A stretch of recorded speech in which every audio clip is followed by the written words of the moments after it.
There is a problem as we get older where we develop what's called a brain energy gap. So in older people, even if their memory is normal, there's a deficit between how much energy our brain needs and how much it actually gets, and it's about 7%. Dr. Stephen Cunnane in Canada has found this with ketone and glucose PET scans, that there's this deficit. And he's also found that taking MCT oil, he's studied 2 tablespoons a day and then 3, that you can fill in the brain energy gap with just simply by taking MCT oil. There are many benefits to using MCT 143. First of all, it has MCTs, medium chain triglycerides, in it. And medium chain triglycerides are ketogenic. They increase ketone levels, and they also have other interesting properties. For example, C10 is an MCT. C10 stimulates mitochondria in cells to multiply. So these are the little factories in the cell that produce ATP, which is the energy that drives all the functions of our cells.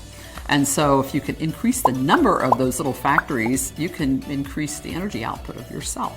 C8 is the other, a little bit more prominent MCT in MCT oil, and it's considered to be the most ketogenic. That seems to be its main property.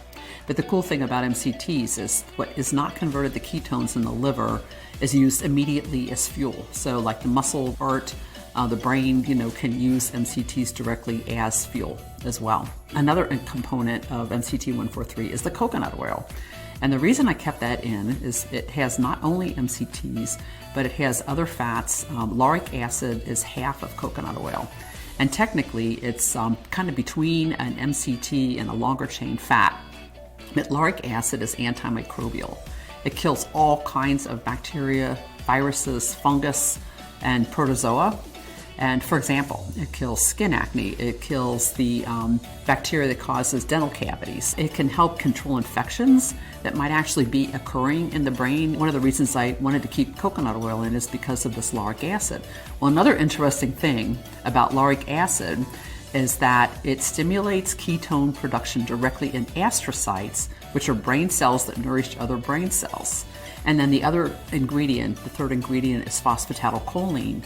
And phosphatidylcholine is a very important, it's called a phospholipid, but it's very abundant in cell membranes throughout our whole body. Many people are deficient in choline and phosphatidylcholine. It's very abundant in the cell membranes, 40 or 50% of the cell membrane in the brain. So, the combination of these 3 ingredients, I feel are beneficial, very beneficial to the brain. Isn't that interesting?